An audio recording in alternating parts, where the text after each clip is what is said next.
Welcome, everyone. Welcome to Eliel's Joy today. I am so happy that you are here, that you are maybe listening, that you are watching today on Roku, Amazon, Apple TV. And of course, we're also going to stream a podcast so you can listen to this episode later. Glad to have you on Eliel's Joy today. I also have another amazing guest today, and we're going to have a good conversation. My job is as an executive coach to help people, of course, and give them also a lot of introduction, give everybody a lot of introduction to how to handle life in general and a lot of mind, body, spirit topics. Today, we're definitely going to talk about the topic business, and the topic being an entrepreneur, and the topic talking about it, and the topic engaging. So it's wonderful to have everybody here. If you're a guest today, then hold off with your questions till about 30 minutes. Afterwards, we are opening up for Q&A. Welcome, Lona Fink. I'm going to introduce you. I'm so happy you're here today. Lona Fink is here today with me. She worked almost for 3 decades in corporate America. And Lona founded Elevate Authentically, a communication coaching company. As a keynote speaker, TEDx Coach, and Toastmaster, she has a passion for delivering engaging and impactful presentations that inspire and motivate diverse audiences. Lona's mission is to be the beacon for authentic expression in both personal and professional relationships, guiding individuals and organizations to their fullest potential. We need that. We need you. What I love to talk about today is, and what I gave today's episode, the title, From Shadows to a TEDx Coach, inside 1 year. Lona, welcome, welcome, welcome today. I'm so happy that you're here, my friend. Thank you very much, Elian. I'm so happy to be here today with you to explain my story and explain to everyone how they can really do anything. Yes, and you have proven that you are proof. So welcome. Even everybody else who is on, welcome as well today. Hi, Jane. Hi, Terry. We're going to have questions and answers afterwards, so please stay on after our recording. First, we're going to dive in a little bit into my first question always. Who is Lona? Tell me a little bit about yourself. Dog mom. A little bit about myself. I am a dog mom and a dog grandmom. My daughter's dog is a poodle, so I'm Gigi to that one. And then I'm also a dog mom to Cooper. He's an 8-year-old lab mix. And I am a wife and mother of 2. I've been married for about 28 years. My daughter is 24. My son's 21. And I have to tell you, thinking about this, I'm trying to do the math, and how is that possible if I'm 30? The math does not add up to me. And even if I'm not 30 and we'll add 20 to that number, that's fine. I feel 30. So that's what's the most important thing, right? Is how you feel, not necessarily your age. But you look like how you feel. So absolutely. Yeah, you look fantastic. Thank you. Yes. And so a little bit about me. Let's just start.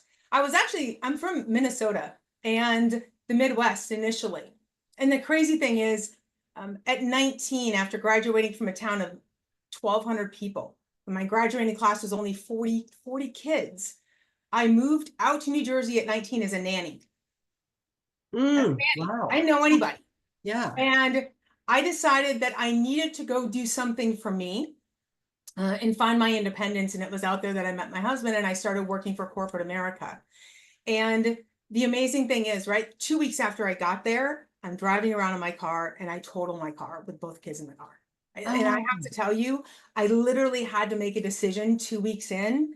Was I going to go out and buy a brand new car because I had to have a car for the job? Yeah. Or was I going to go back home to my parents? Yeah. Right. And knowing what I needed to do for me, the choice was obvious. I had to buy a car. Yeah. So the car that I bought was a Hyundai Excel. I don't know if you remember them from a long time ago. Yeah. I think the sticker price was $8,500, but they saw me coming, and I think I paid almost $12,000 for this car. By the time the insurance, you know what I mean? All the interest that they got me for. Yeah. It was quite amazing that we were able to do that, and I was able to decide this is what my future is going to be. Yes. My husband and I, we lived in New Jersey for about 5 years, and then we ended up moving down to South Florida here in 1998 because of my father-in-law going through some medical issues. So we moved down here closer to family. Yeah, you've been And there a long time. Yeah. a Yeah. long time. I'm Mhm. like, wait a second. Yeah. I tease my kids all the time, right? The 24-year-old and the 21-year-old, that I'm just as much Floridian as they are, because I've lived in Florida, the longest state in my lifetime. Yeah. And so I was in corporate America for about 27 years. And I have to tell you, after being only working for two companies for 27 years, 120 and 17, That's impressive. Yeah. Yeah. Yeah. a It long is. time. Yeah. I, um, I found myself part of a reduction in force last year, and I wasn't expecting it. I mean, I know that they were happening, right? But I just wasn't expecting it for me. Mhm. And at the time, I will tell you, I was probably working 60-hour weeks because I wanted to make sure I was doing everything. And, the job that I had at the time was more on the back end. I had always been customer facing for 25 plus years, but the past year and a half, I tried to do more project management work, Yeah. and it just completely derailed me, like sucked the energy out of me. And Yeah. so on top of my 40 hours a week, I was doing 20 plus hours a week in all of these other employee resource groups, Mm. Toastmasters, everything that I needed to do to Mm. get that piece filled. And the reason why I want to tell you all this story is because I actually froze on camera during COVID when I was giving a leadership presentation 3 years ago. And what happened was I had 300 people on Zoom. You can imagine, it's a town hall, 300 Yeah. people. Yeah. Yeah. Yeah. I I would am freeze too. What? right. Yes. Like, Yes. oh my gosh. And I'm literally watching myself. My slides come up and I realize they're not in the right order. So now my talk track's completely messed up, Yeah. right? Yeah. Yeah. Yeah. And Yeah. the chest is beating fast. Yeah. There's sweat dripping down my face. And I did get through it. Obviously, I'm here today. But I said I would never be in public speaking again, and I would never be in leadership again. Like, I literally took a step back and went into the project management world. But then a year later, I received from that same employee resource group my first ever Toastmasters International membership. Oh, how great. Yeah. So So, that was kind of through work that you rolled into that. Yes. so through work, Yeah. they decided that they wanted to gift 61 of their members, this employee resource group, with this membership. It was like $120 a person. Yeah. Great. So I was like, okay, this is my time, my opportunity to go ahead and get and conquer this fear, right? Yeah. And now Yes. I'm realizing 75% of the population has the same exact fear I had. Yeah. They Okay, do. so I had an opportunity and I could do something about it. Yeah.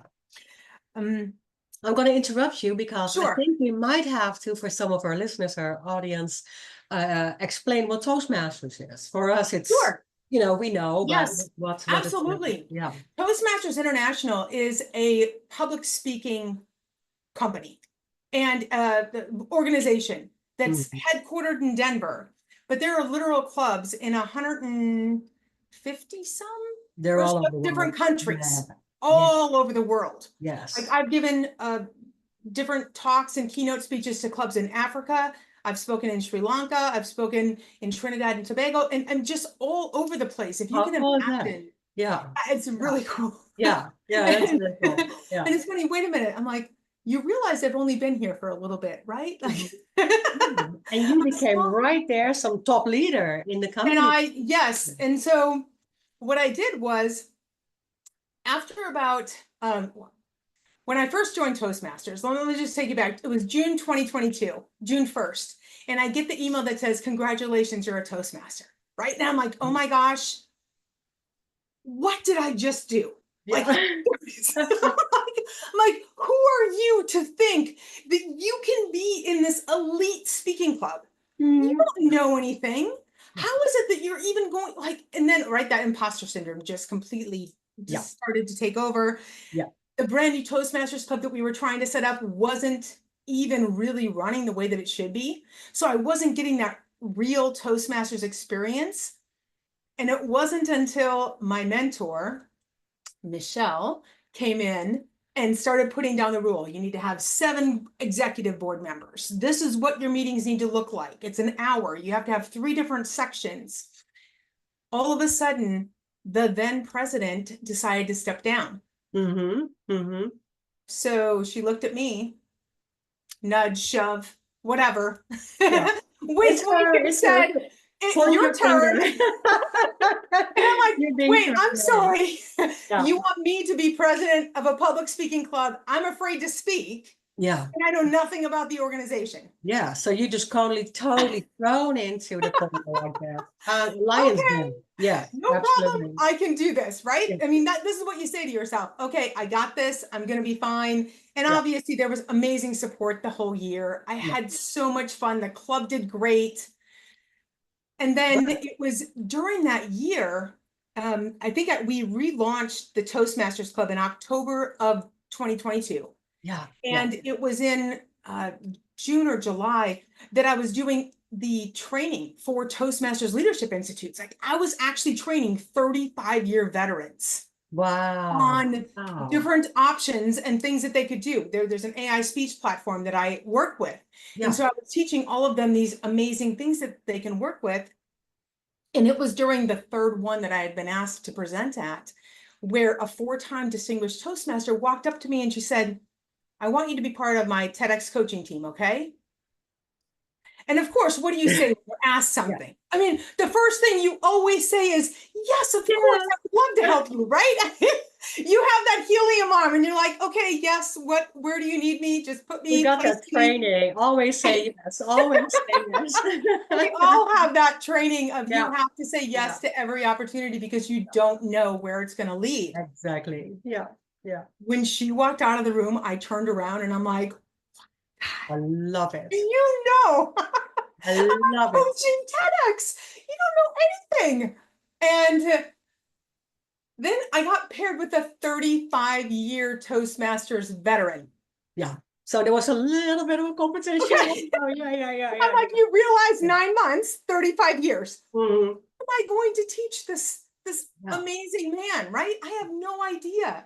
Yeah. And we have an amazing relationship even to this day. His speech was titled Surviving the AI Apocalypse. Oh, nice. Can you imagine? And he talks about how, we're doing in school still reading, writing, and arithmetic. Come on, the 3 R's. We all know about this. We've been doing it for 200 years. But that AI can do it better, cheaper, and faster than any of our kids. And so we're literally setting them up to compete with AI. Mm-hmm. Yeah. And so his speech is talking about we need to bring back the 3 I's: imagination, inspiration, and innovation. Oh, I like the schools, right? The art, the music, all of these things to really help our kids' brains just come to that other spatial level that they're not getting when they're trying to compete with AI. So it was an amazing speech. Yeah. Or Google and ChatGPT the whole day. Yes. Exactly. Yes. That's our future leaders. Help. Yeah. I have to tell you, it's funny when I think about ChatGPT because I was very nervous about even leveraging it at all. Right. I don't want a computer telling me what to say. I don't want a computer telling me what to do. Right. Yeah. Yet I use Waze all the time. Yeah. I'm told what to do by AI every single time I get in the car to miss the traffic. Yeah. I will gladly use AI every single time. Not going anywhere else without. Yeah. I mean, we could literally be 10 minutes from home and my husband is like, what are you doing on Waze? I want to make sure there's no traffic. Like, let me just get home in one piece. And I don't think everyone realizes that we've been leveraging AI for years. Yes, we've had a GPS forever. Yes. Yeah, we've had GPS. Yeah. And my mom's like, she's like, I don't leverage AI. Alexa, play this. Yeah. Whoa, what? Yeah. Did you hear what you just did? Alexa's AI. Lights, camera, action. Yeah. I mean, we don't completely live, but we live in the Jetsons era almost, I feel like, right? Where we're kind of in that in-between space. Yeah. Yeah. So I do leverage ChatGPT now. But it's more going to be just to speak in my voice and make it sound maybe a little bit more direct and frame it in a way that is going to be more impactful for the audience. I'm not about conquering the fear and understanding it's at a deeper level so that we can actually use it and still make it our own, right? Exactly. Yes. Yeah. And what I've been doing is, and I'll tell you a little secret. I've actually been recording myself. So I'll record a 2 to 3 minute, whatever I want to say, right? Whatever I want the message to be that day. Yeah. And I'll pull it into ChatGPT. Well, first I'll grab the transcript from it, but then I'll pull the transcript into ChatGPT. Yeah. And I'll make sure that it has my brand, my voice, everything that I want in there. Yeah. It will analyze it, and I'll get a LinkedIn post with emojis, 3 things to remember. And all I have to do is put a picture with it. Like, it is the most And amazing we thought you were thing. so smart. Yeah. No, but I have to tell you, because I love it. Eliane, I have to be perfect. And I am literally paralyzed trying to type these posts up, because if I'm not perfect, I'm not going to do it. We have to talk about that. We need to talk Right? about being But you know what I perfectly mean? a mess. Yeah. Being It's a one hot of those. mess and allowing yourself to be perfectly Yes. imperfect. I just had a Yeah. show about that. Yes. Okay. But That's I fine. understand this. Yes. What I'm trying to say is, with ChatGPT, I don't feel that pressure anymore. Yeah. That it's Yeah. on me to say the right words. I've said the right words in the message. Yeah. I Yeah. know what I want the message to say. Now it's putting it in writing.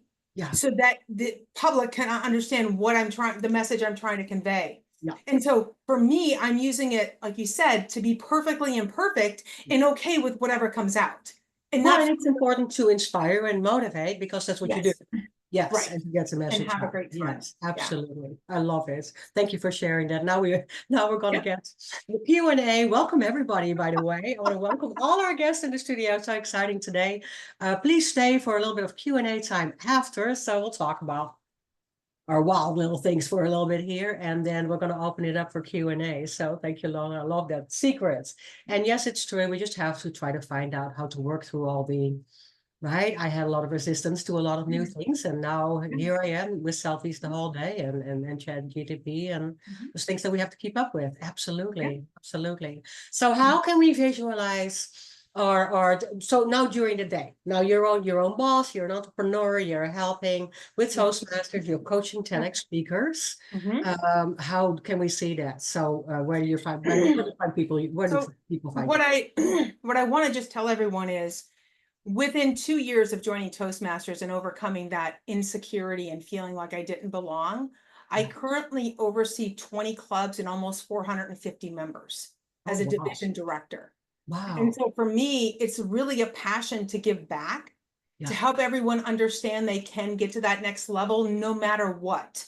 They don't have to feel like they're stuck, and there's not an option. Yeah. And yeah, so I have a communication coaching company.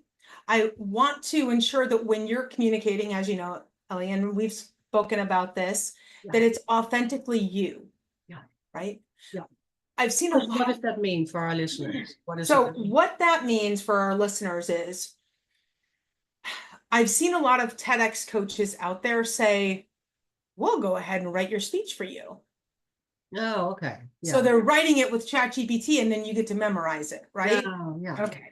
Yeah. I would so much rather listen to what you have to say, and then we can run it through an analytic program just to see what options and what ideas maybe to streamline some things would be, but not completely rewrite the speech. Because as soon as you start putting different words that you're not used to saying yourself, you're going to stumble over them. Yeah. Right? Because they're not natural. Absolutely. And so it doesn't feel natural. Yeah. Yeah. So just being authentically you and feeling like you have a voice no matter what. And that's one of the things that, growing up in corporate America, I was never the one that would present. I was the one that would always be asked to create the amazing presentations, and then I'd hand them off. Yeah. And somebody else would do the presentations. In fact, if we even go back to high school, I was literally the one sitting in the back of class saying, please do not call on me.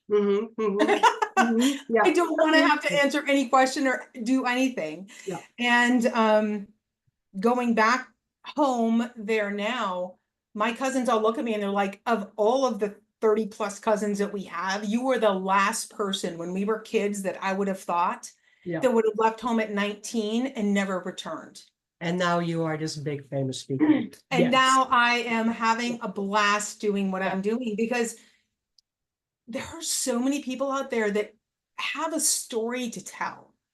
Yeah. They have a reason why they believe in whatever it is they believe in. Yeah. And yesterday, I was speaking to one of a potential TEDx client, and he was explaining that he works in the travel industry, and he really is passionate about disability and senior travel. And I'm like, oh my, like this is a perfect TED Talk. Yes, yes, yes, yes, yes, yes. Because Yeah. I mean, how it's not only are you going to hit the seniors, you're going to hit the travel industry, Yeah. but you're going to literally hit probably 98% of the population with this message. Yeah, And it could absolutely. be globally. Absolutely. Yes. So Yes. it's amazing. I talk about that a lot. And that's definitely, I don't call it seniors, but in my work, we call ourselves active agers, right? We're going Okay. down and Yes. we keep moving. And, Yes. but Mhm. we're going to be one of the largest populations. Yeah. Well, With the means that we have now and our anti-aging things that Mhm. we can do for Yeah. ourselves and the wisdom that we have and more opportunity that we have for ourselves. So yeah, we're going to be older and lots wiser, I hope, at some point.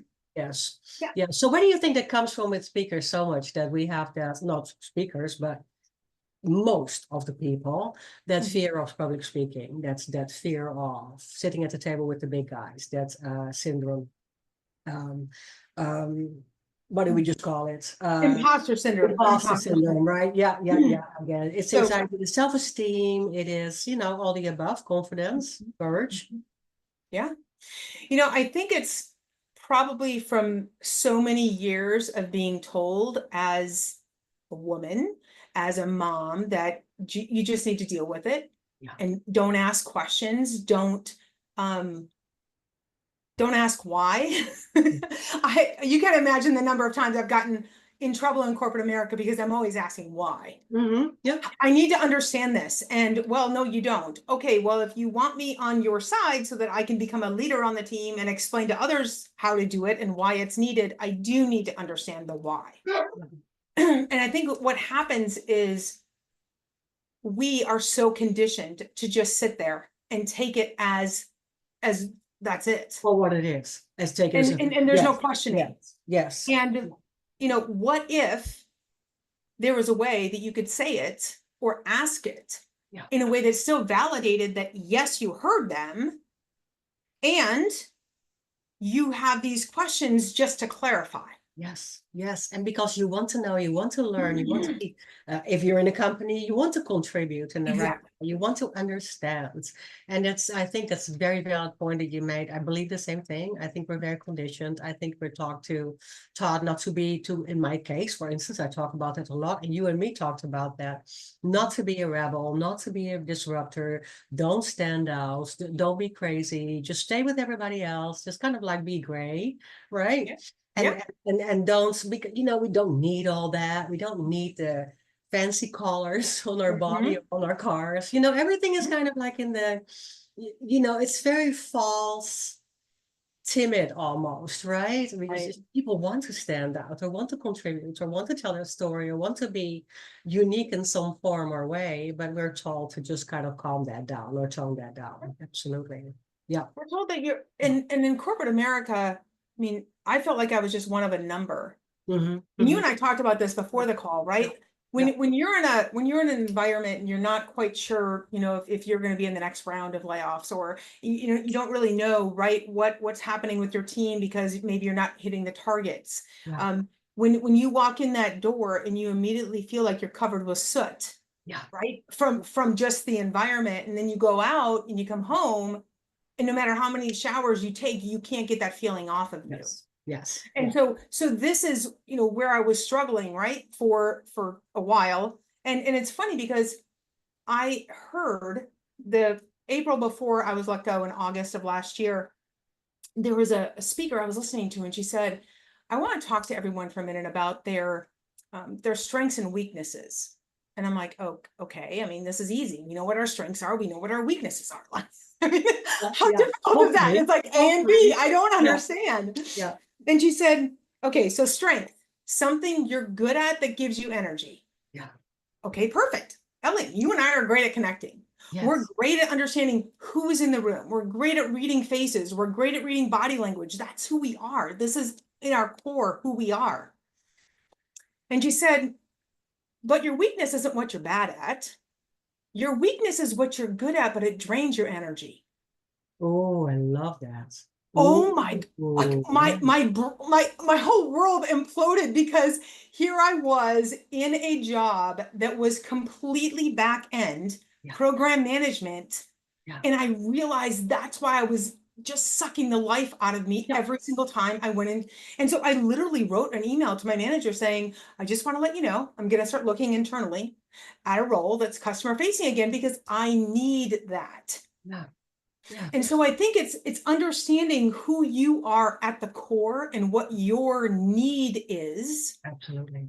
And then how does it align with wherever you are or whatever you're doing? I absolutely love that. I absolutely love that. Weaknesses is not necessarily I can't do this or I have never been able to do that, and so I'm bad at it or I'm weak at that. It's indeed it's where we just get the life sucked out of us. It I happened mean, to me just the same. We talked about that. It was awful.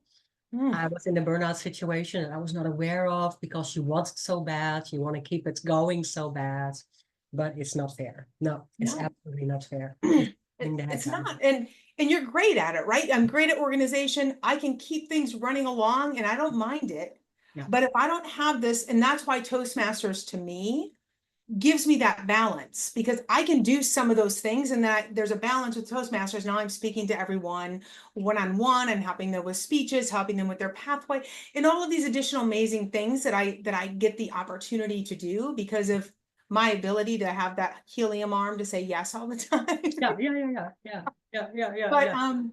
but yeah, that's the biggest thing. And so what I just want to say is there are three phrases that I say to myself with every single opportunity that I'm presented.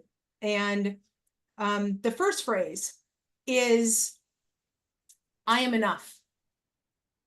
How many of us have sat there and said, are we enough for this job? Am I enough to be my own boss, own my own company? Yes, I am. I'm going to make it. I am enough. Yes. The next phrase is, I am worthy. Now, this takes it a little bit Big, big, different. big one. Big one. Big Yeah. one. Because now the question I always ask myself is, well, why me? Yeah, So now I need to say, why not me? exactly. Right? I was chosen for a reason for whatever I'm doing. Yeah. And then the final one is obviously that helium arm. Yes, I can. Yeah. Right? Now, I'll tell you that yes, I can doesn't mean at all that I'm going to have all the answers and that I'm going to get it right all the time or even half the time, right? Because I know life is a journey. We are all on a path.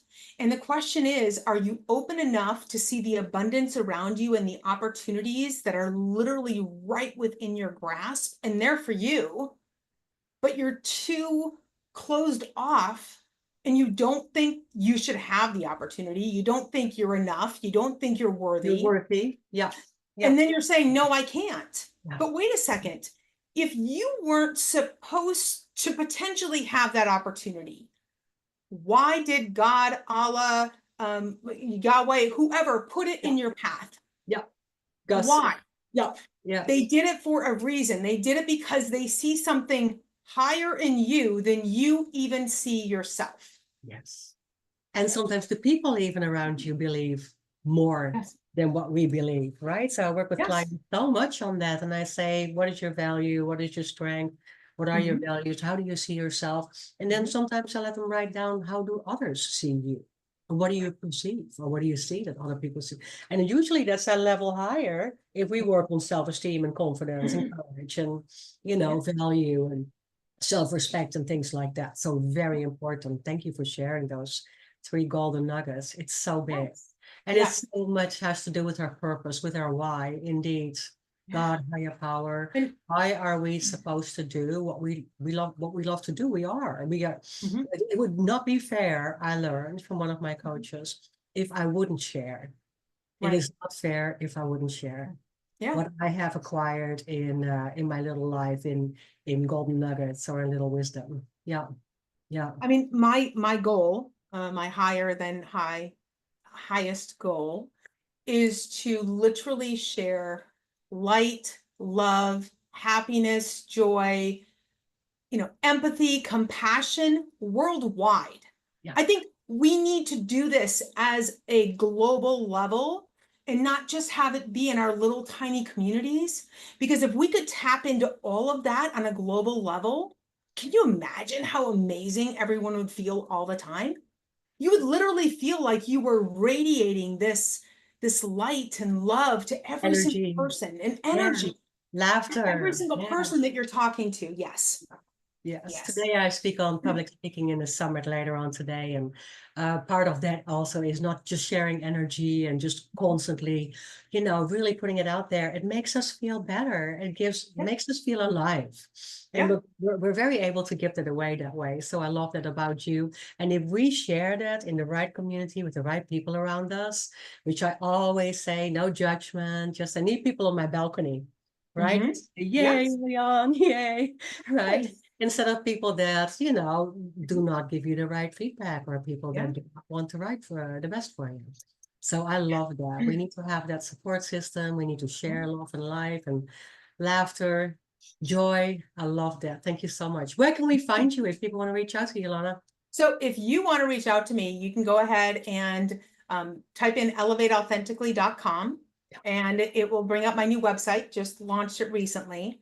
Great. And relaunched it. And then also you can email me directly, lonafink@gmail.com, and I'll give Elian all of my links. Yeah. I do just want to leave you with one more extra tip. Can I give I wasn't done. I wasn't done. Yes. Oh, okay. Go ahead. Give us the big words of wisdom. Yes. Okay. I will give you a bonus tip. This hopefully will help your anxiety with your next keynote speech. You ready? I need it. Everyone that I'm around in public speaking talks about this superwoman pose, that you're supposed to put your hands on your hips and draw up this energy so that you feel like you can conquer the world.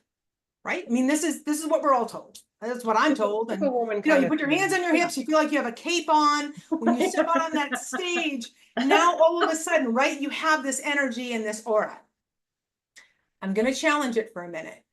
Thank you. Because I found out that if you lace your hands like this and put them behind your head like this for 10 seconds, it literally resets your parasympathetic nervous system.